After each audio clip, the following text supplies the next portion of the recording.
Assalamualaikum warahmatullahi wabarakatuh. Berikut ini saya akan membuat sebuah video mengenai materi dari mata kuliah perbandingan administrasi negara yang telah disampaikan selama semester 7 ini. Yang pertama adalah konsep ilmu administrasi negara dan sistem administrasi negara. Kekuasaan negara menurut fungsinya. Yang pertama, menurut John Locke, kekuasaan negara itu dibagi atas 3 unsur, yaitu legislatif, eksekutif, dan federatif.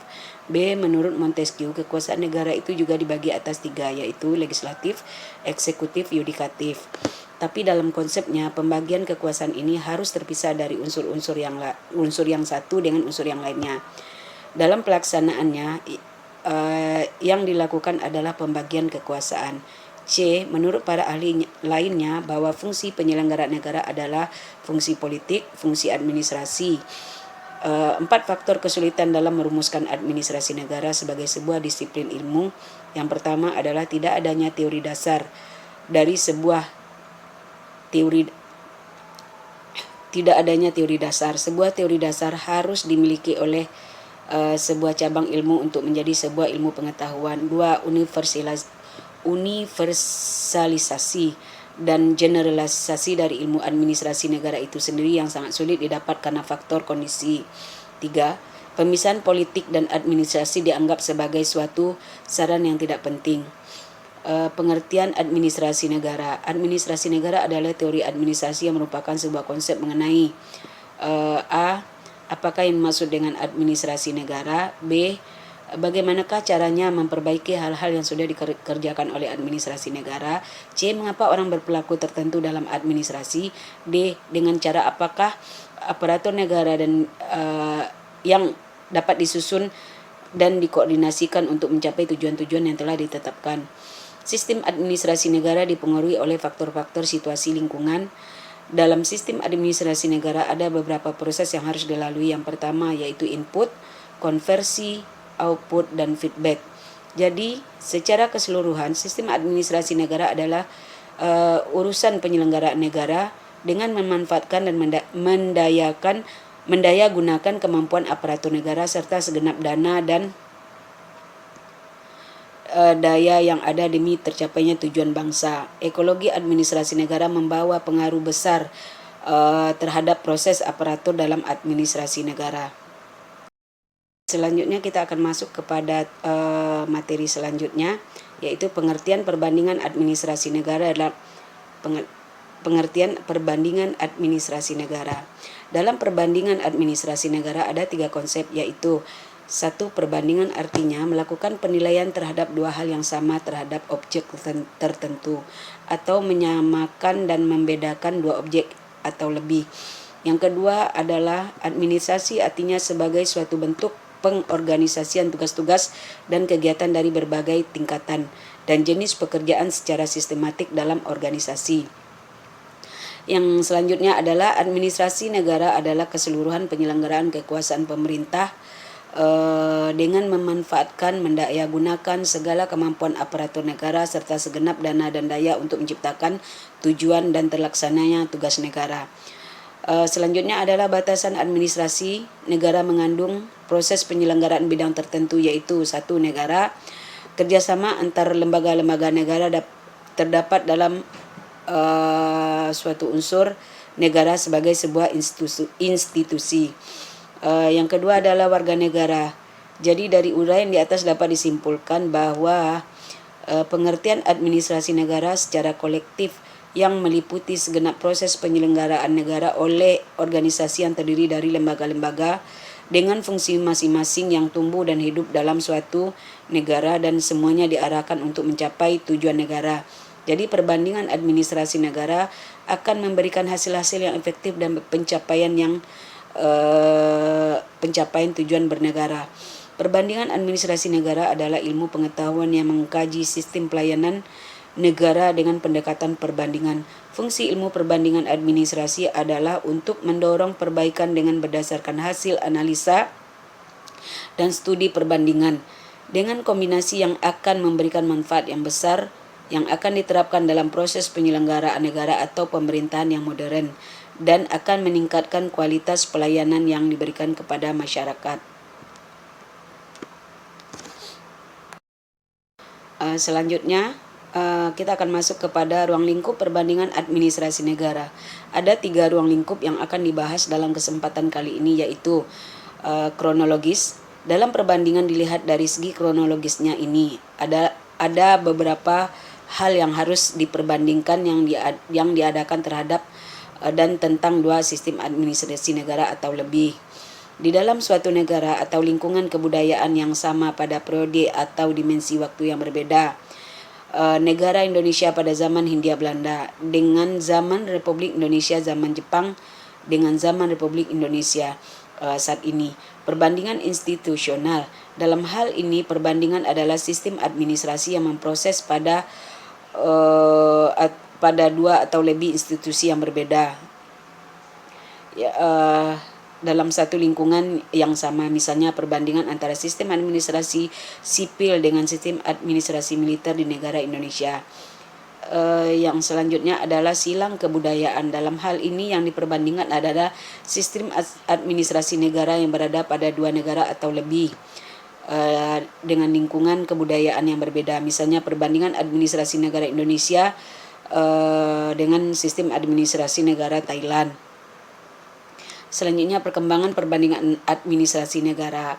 Frederick Winslow Taylor tahun 1886 adalah tahun lahirnya General Scientific Management yang dipelopori oleh Frederick Winslow Taylor, dan pada tahun itulah ilmu administrasi negara muncul.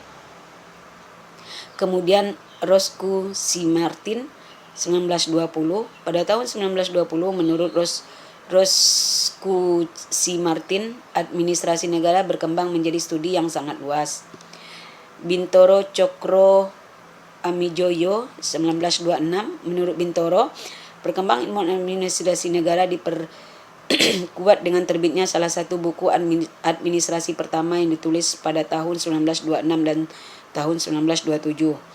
Selanjutnya adalah William Anderson dan John McGaus 1945. William Anderson dan John McGaus berpendapat bahwa sampai akhir tahun 1945 administrasi negara masih merupakan studi yang bersifat Amerika.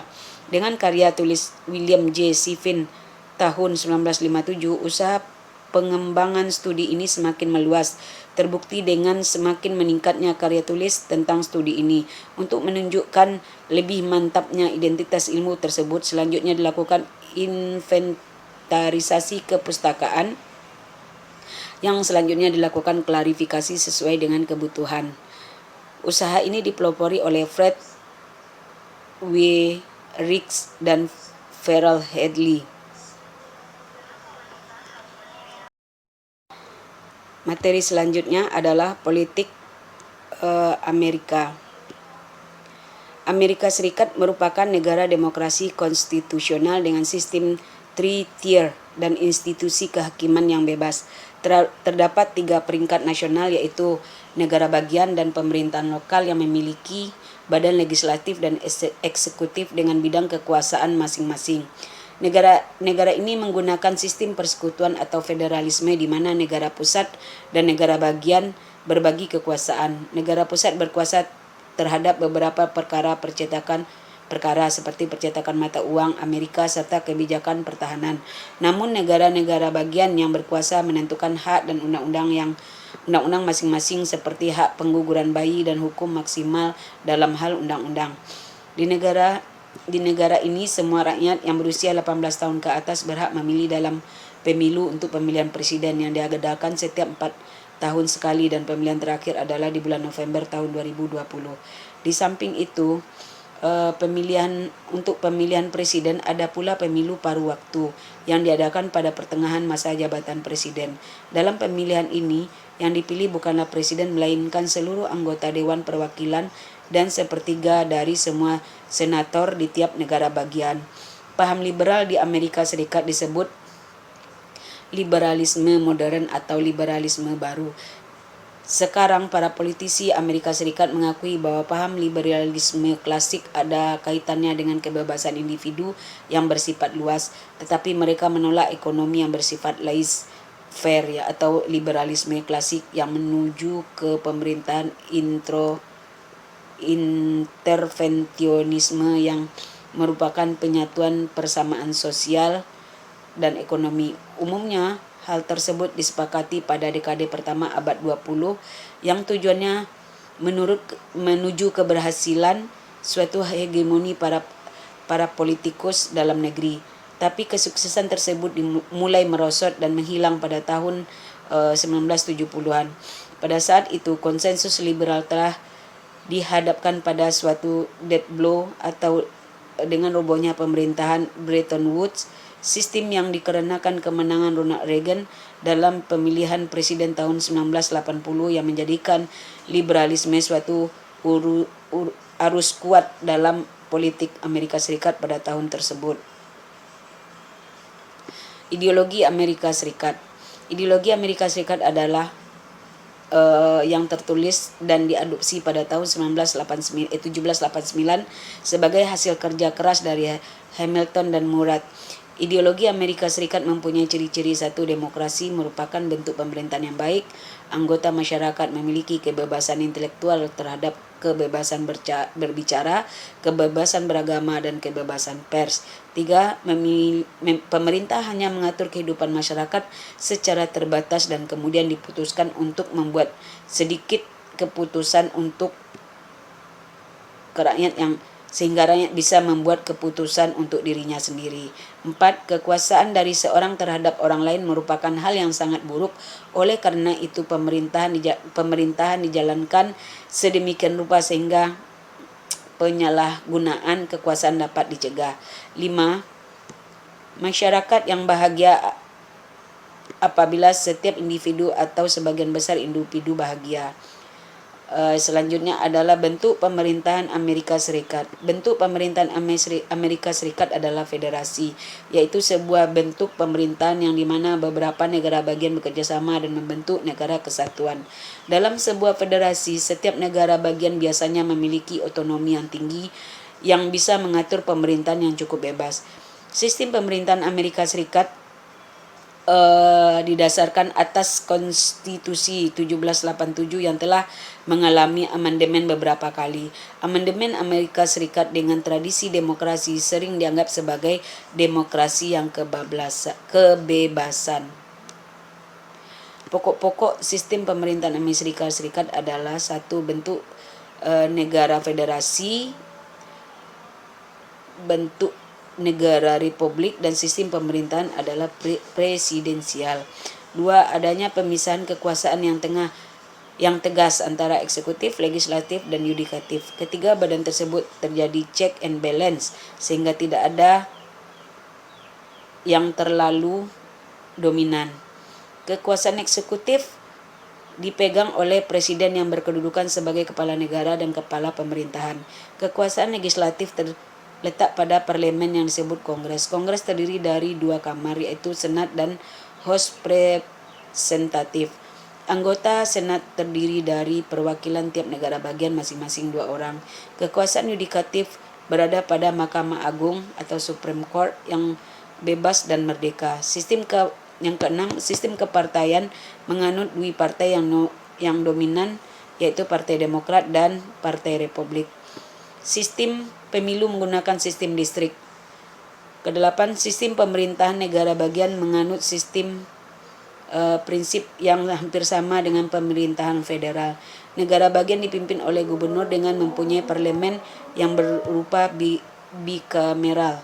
Senat Amerika Serikat. Senat Amerika Serikat adalah majelis tinggi bikameral legislatif dan Amerika Serikat dan sama-sama dengan DPR Amerika Serikat yang terdiri dari Kongres Amerika Serikat. Selanjutnya adalah mengenai Republik Rakyat Cina atau RRC. China, bentuk negaranya adalah negara kesatuan yang terdiri dari 23 provinsi. Bentuk pemerintahannya adalah republik dengan sistem komunis. Kepala negaranya adalah presiden, kepala pemerintahannya adalah Perdana Menteri, mata uangnya adalah yuan, ibu kota negara adalah Beijing. Lagu kebangsaan Cina adalah Chinese National. China adalah salah satu negara yang menerapkan paham komunis. Sistem ekonomi Cina adalah sistem ekonomi pasar. Presiden dipilih oleh Kongres Rakyat. Presiden juga merangkap sebagai ketua partai. Pemerintahan di Cina berlangsung secara otoriter sebagai ciri khas paham komunis. Lembaga tertinggi negara adalah Kongres Rakyat Nasional yang merupakan lembaga tertinggi negara. Negara Cina memiliki ideologi komunisme dan Maoisme yang merupakan pengembangan dari unsur-unsur Marxisme, Leninisme, dan Mao Zedong yang berdasarkan tradisi bangsa Cina. Pembagian kekuasaan di Cina terdiri dari lembaga negara yang itu legislatif, eksekutif, dan yudikatif. Negara Cina menganut sistem multipartai, yaitu partai komunis menjadi partai terbesar dan berkuasa. Kemudian ada 8 partai non-komunis. Persamaan dengan negara Indonesia adalah kepala negaranya presiden, bentuk pemerintahnya republik, bentuk negara adalah kesatuan, sistem kepartaiannya yang multipartai. Kelebihan dari sistem pemerintahan Cina: 1. Garis tanggung jawab dalam pembuatan kebijakan publik jelas. Pembuatan kebijakan ditangani secara cepat karena mudah terjadi penyesuaian pendapat antara eksekutif dan legislatif. Ada 3 pengawasan yang kuat dari parlemen terhadap kabinet, sehingga kabinet menjadi berhati-hati dalam menjalankan pemerintahan. Kelemahan sistem pemerintahan Cina: 1. Sistem politik tidak berdasarkan pada kebebasan sipil, kesetaraan di hadapan hukum dan aturan hukum. Cina diperintah oleh sekelompok orang yang tidak dipilih oleh siapapun. Sistem seperti ini dapat menghasilkan keputusan-keputusan politik yang buruk. Parlemen menjadi tempat kaderisasi untuk jabatan-jabatan eksekutif. Selanjutnya adalah kelangsungan kedudukan badan eksekutif tidak bisa ditentukan berakhir sesuai masa jabatannya. Selanjutnya adalah sistem administrasi negara Yordania. Yang pertama adalah kondisi geografis Yordania. Yordania terletak dalam wilayah yang berbatasan dengan Suriah di sebelah utara, Arab Saudi di sebelah selatan, Israel di sebelah barat, dan Irak di sebelah timur. Sedangkan untuk bagian laut hanya mempunyai satu perbatasan, yaitu dengan negara Mesir. Yordania memiliki luas 96.082 km. Wilayah Yordania terbentang pada garis lintang 2934 serta garis bujur 35. Kondisi alam Yordania terdiri dari dataran gersang di bagian timur, irigasi oleh oasis dan air sungai musiman, dan daratan tinggi di sebelah barat, serta tanah yang subur dan hutan cemara khas Mediterania di berbagai wilayah. B. Bentuk negara dan sistem pemerintahan Yordania. Bentuk negara Yordania adalah negara kesatuan. Yordania adalah negara sentralistik dengan membagi wilayah administrasi ke dalam 12 gubernuran atau muhafazat yang masing-masing dikepalai oleh seorang komisioner. Sistem pemerintahan, yaitu sistem pemerintahan yang dianut oleh Yordania, adalah sistem pemerintahan monarki konstitusional, yaitu sistem pemerintahan yang kepala negaranya adalah seorang raja, sedangkan kepala pemerintahannya adalah Perdana Menteri. Sistem politik.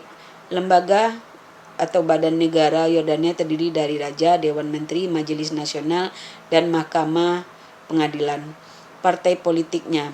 Yordania merupakan negara dengan sistem multipartai di mana terdapat 30 partai politik. Dalam partai tersebut, namun partai terbesar merupakan oposisi terhadap pemerintahan, yaitu Islamic Action Front dan Partai Netral Jordanian National Youth Party. Tidak ada partai yang memainkan peranan murni dalam kegiatan bernegara karena banyaknya intervensi-intervensi politis yang masuk ke dalam lingkungan partai. Selanjutnya adalah birokrasi. Masalah birokrasi di Yordania tersangkut dalam transparansi dalam melaksanakan birokrasi oleh pemerintahan. Yordania sendiri menduduki 50 besar negara terkorup.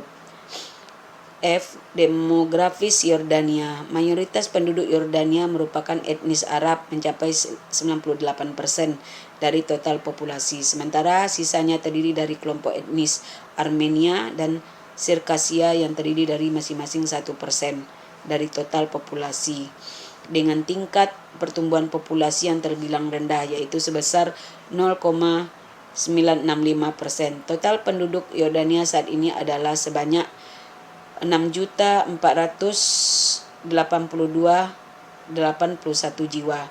Pembagian wilayah. Yordania terbagi ke dalam 12 provinsi dengan yang bernama kegubernuran yang mana dibagi ke dalam 54 departemen dan distrik yang dinamai Nahia. H. Perekonomian Yordania. Yordania merupakan salah satu negara ekonomi terkecil di antara negara-negara yang berada di kawasan Timur Tengah. Yordania tidak memiliki SDA yang cukup untuk mendukung pertumbuhan ekonominya. Pendapatan domestik bruto Yordania hanya sebesar 85,55 miliar, sedangkan pendapatan kapasitas sebesar 12.300 US dollar. Industri-industri yang penting bagi perekonomian Yordania adalah pariwisata, teknologi, informasi, pakaian, pupuk, farmasi, pengelolaan minyak dan semen Yordania. Yordania juga menghasilkan beberapa komoditas pertanian seperti jeruk, stroberi, zaitun, domba, dan sapi. I. Hubungan luar negeri. Kebijakan luar negeri yang dibuat oleh Yordania adalah pro-Barat. Yordania mempunyai hubungan yang sangat erat dengan Amerika Serikat dan Britania Raya serta menjadi sekutu Amerika Serikat sejak tahun 1996.